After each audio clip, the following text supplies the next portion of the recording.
This is the lecture for Jerry Cohen's Why Not Socialism. So first topic, egalitarianism.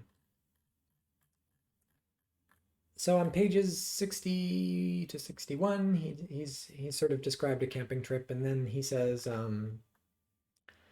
I want to state two principles that are realized on the camping trip, an egalitarian principle and the principle of community, blah, blah, blah. The egalitarian principle is, as I shall explain, one of radical equality of opportunity. Uh, there are, in fact, a number of competing egalitarian principles with which the camping trip, as I've described it, complies. Um, and the one he wants to focus on is a socialist equality of opportunity. And he's going to describe some other equalities of opportunity down here. But before he starts talking about different equalities of opportunity, it will help to have an understanding of egalitarianism, which there was going to be a tiny bit of discussion about this in this class. I was going to have a reading on the first day from Amartya Sen about equality, but I cut it. So here we are. So there's lots of kind of ways of being an egalitarian in philosophy. An egalitarian is somebody who wants everything to be equal for everybody. But what does that mean? So let's go through four possibilities. The first possibility, and the only one Cohen's really going to describe in this article in any detail, is equality of opportunity. Just to give you a bit of a preview, like I said, he's going to describe socialist equality of opportunity, which is his favorite, but he's also going to describe two other flavors, bourgeois equality of opportunity and left liberal equality of opportunity. And we actually kind of saw these described by another name in Rawls, but I can't even remember the names he gave to them, and it doesn't matter. But what is equality of opportunity?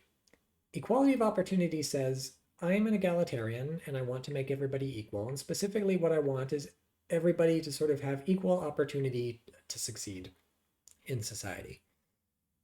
It's very unfair that some people are born in rich families, some people are born in poor families, some people get very good schooling growing up, some people get very bad schooling growing up, and these things impact their ability to succeed in life quite drastically. Some people will succeed because they had rich parents and good schooling, and some people will fail because they had poor parents and bad schooling, and that's very deeply unfair. Everybody should have sort of an equal starting point kind of in society, and then how much you succeed should be not determined by your starting point, but determined by the choices that you make.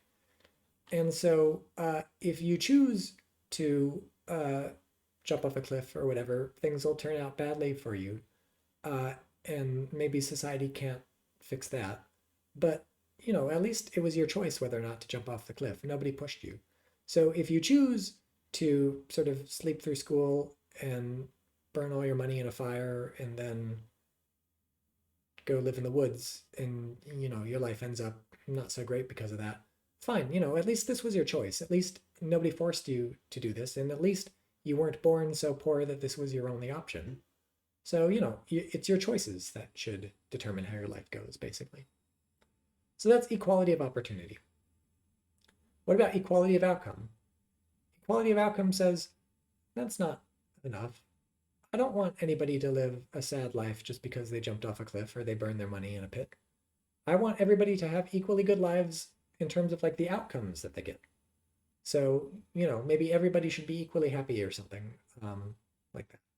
So I don't care what kind of choices people make. If people make bad choices, people make good choices. That's irrelevant. Egalitarianism means making everybody equal.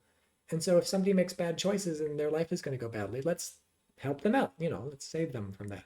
Somebody jumps off a cliff, let's put something at the bottom of the cliff to break their fall, and then maybe give them some extra money to make up for the fact that their legs are broken now. So that's equality of outcome. He mentions equality of outcome in this article, but very little. Notice he says the egalitarian principle in question is, I shall explain, one of radical equality of opportunity, and that principle is consistent with inequalities of outcome. So he's not endorsing equality of outcome. Another kind of equality, which don't think comes up in this article at all, is democratic equality. And we've seen this before in Anderson, very briefly. We talked about it in class, though. Anderson thinks that the kind of equality that matters is not equality of opportunity. Who cares about that? It's certainly not equality of outcome. It's democratic equality in the sense that everybody can sort of participate in democracy as an equal. Sort of nobody has so much or so little that they cannot relate to others as an equal.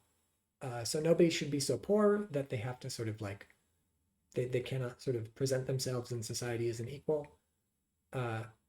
If it's possible to be too rich to be an equal, then nobody should be that rich. Maybe it's not possible. Maybe no matter how rich you get, people will still treat you as an equal. Fine, whatever. But that's the kind of equality Anderson wants. Do we have to have equal opportunity? No. Do we have to have equality of outcome? No. We just need to sort of be able to relate to each other as equals in a democracy. And then finally, at least the way Cohen describes it, I think, Rawls's different principles are kind of egalitarianism. It says everything should be distributed equally unless an equal distribution would be for the benefit of the worst off. It's not 100% equality because, again, we do depart from equality if this would help the worst off. But like the baseline is equality. And so that's a kind of egalitarianism, I guess. I don't know. I don't really see how this is egalitarianism, but I think Cohen calls it one. So, I mean, you can obviously Rawls cares quite a bit about equality. The only reason you ever depart from equality when it comes to resources is if this would help the worst off, and then he thinks nobody would have a complaint about that. So, this is better even than equality, but maybe no departures from equality would be good. So, in that case, we stick with equality. So that's egalitarianism. So that's some background so you know what Cohen's talking about when he gets to this section. Second, notice when you get to Cohen's main concern with socialism, his concern is kind of like it's how to make it work. And we saw this in Hayek. Hayek was about how to make socialism work, and Hayek's thought is that a centrally planned economy, it's not going to work. And Cohen is worried about this. So there are socialists who are not worried about this. I mentioned this in the Hayek lecture. It comes up a bit in this Cohen reading, and like I mentioned in the Hayek lecture, mostly it comes up in the Arneson reading. There are socialists who are happy with this sort of price mechanism. Cohen's not very happy with it. So this is just a note, something interesting that'll come up in Hayek will come back for us.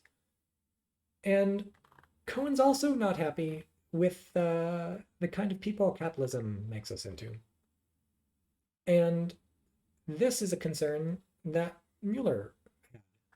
Or to put it more clearly, this is a concern Mueller did not have. He thinks capitalism makes us into better people than we might otherwise be. Cohen kind of has the opposite view. That comes through somewhat in this reading.